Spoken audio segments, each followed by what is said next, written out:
सहनी जी का अब चैप्टर खत्म। Chapter close. बिल्कुल, मुकेश सहनी जी अब कहीं आशास्पद रह गए हैं बिहार के लिए। जीरो पर आउट होना आप समझ सकते हैं। खुद का सीट नहीं बचा पाए, खुद के भाई जो चुनाव लड़ रहे थे उनको तो एक तरह से तेजस्वी जी भी आउट कर चुके थे। एक राजनीतिक करने वाले व्यक्ति जब व्यवसाय करने लगे, व्यवसायीकरण हो जाए, तो उसका इसी तरह का हरास होता है जो मुकेश सहनी का। तेजस्वी जी के हारने का फैक्टर है जो उनका पूर्व का जो इतिहास चला आ रहा है, इसलिए वो वोट उनके पास रह गया और सारी वोटें उनसे खिसक चुकी है। क्योंकि लोगों को लग चुका था कि ये चुनाव हारने वाला नहीं है, इसलिए इसको रास्ते से हटाया है। साहेबगंज के उन लोगों को जीत हुई है जो समाज में दबे कुचले लोग हैं, वो सब एक होकर के वोट दिए हैं।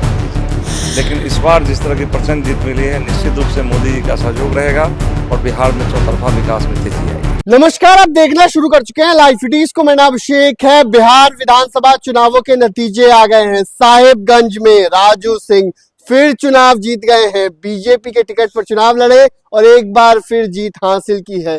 क्या कहेंगे, जीत गए आप तो? निश्चित रूप से बधाई देना चाहेंगे साहेबगंज के साथ साथ मुजफ्फरपुर, तमाम बिहार के लोगों को जिन्होंने इतनी बड़ी प्रचंड जीत दी है एनडीए की। और बिहार का विकास तो हो ही रहा था नीतीश जी के नेतृत्व में, लेकिन इस बार जिस तरह की प्रचंड जीत मिली है, निश्चित रूप से मोदी जी का सहयोग रहेगा और बिहार में चौतरफा विकास में तेजी आएगी। अच्छा, मुकेश सहनी की पार्टी का खाता भी नहीं खुला है। अरे आप जान रहे हैं, जब से मुकेश सहनी जी, मैं पहले से बता रहा हूँ कि पार्टी वो लीडर है ही नहीं, वो एक व्यावसायिक व्यक्ति हैं। लोगों ने समझने में थोड़ा लेट किया, लेकिन अब उनके स्वजातीय जो अपने को आपको सन ऑफ मलाह कहते थे, वो भी समझ चुके हैं। और मेरे विधानसभा क्षेत्र में मैंने देखा है कि मोर देन 50% सहनी जो है बढ़ चढ़ करके मेरा साथ दिए और मेरे साथ रहे हैं। सहनी जी का अब चैप्टर खत्म, चैप्टर क्लोज। बिल्कुल। मुकेश सहनी जी अब कहीं हास्यास्पद रह गए हैं बिहार के लिए। जीरो पर आउट होना आप समझ सकते हैं। खुद का सीट नहीं बचा पाए, खुद के भाई जो चुनाव लड़ रहे थे उनको तो एक तरह से तेजस्वी जी भी आउट कर चुके थे। क्या लगता है, मल्लाह का अपमान हुआ था जिस तरीके से पार्टी के राष्ट्रीय अध्यक्ष को वापस लेना पड़ा? किसी पार्टी के राष्ट्रीय अध्यक्ष जो चुनाव लड़ रहे हैं उन्हें वापस होना पड़े। पार्टी के प्रदेश अध्यक्ष के खिलाफ कैंडिडेट उतारा था आरजेडी ने। एक राजनीतिक करने वाले व्यक्ति जब व्यवसाय करने लगे, व्यवसायीकरण हो जाए, तो उसका इसी तरह का हरास होता है जो मुकेश सहनी का हुआ है। और इनका हरास अभी कुछ नहीं हुआ, अभी तो जीरो पर आउट हुए हैं।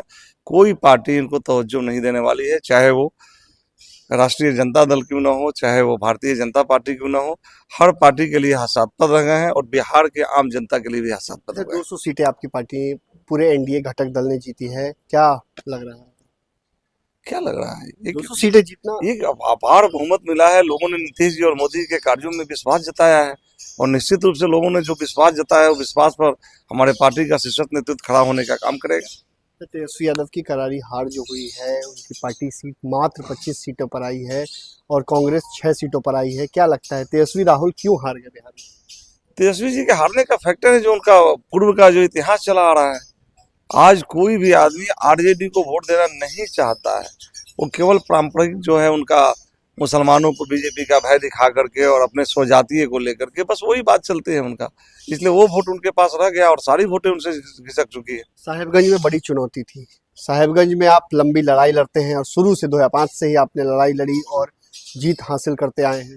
वो देखिए, साहेबगंज में हमेशा हम लोग की उत्पत्ति हुई आरजेडी के खिलाफ, आरजेडी के गुंडों के खिलाफ, इसलिए वहाँ लड़ाई चलती रहती है। उस लड़ाई में साहेबगंज के लोगों ने जो मेरे ऊपर विश्वास जताया, खास करके साहेबगंज में जिस तरह से वर्गीकरण करके, जातीय ध्रुवीकरण करके हमला करने का भी प्रयास किया गया। बिल्कुल बिल्कुल काफी प्रयास किए गए। इलेक्शन के दिन भी प्रयास किए गए, क्योंकि लोगों को हंगामा किया गया, क्योंकि लोगों को लग चुका था कि ये चुनाव हारने वाला नहीं है, इसलिए इसको रास्ते से हटाया जाए। रास्ते से हटाने के लिए। बिल्कुल बिल्कुल। और ईश्वर ने देखा है इस चीज को और ईश्वर की भी मदद मिली है, लोगों का सहयोग मिला है और बड़ी जीत हुई है। साहेबगंज के लोगों की जीत हुई है, साहेबगंज के उन लोगों की जीत हुई है जो समाज में दबे कुचले लोग हैं, वो सब एक होकर के वोट दिए हैं, उनकी जीत हुई है। तो राजू सिंह को आपने सुना, राजू सिंह ने क्या कुछ कहा है? साफ साफ कहा है साहेबगंज की जनता की जीत है और मुकेश सहनी का चैप्टर क्लोज हो गया है। बने रहिए लाइव सिटीज के साथ।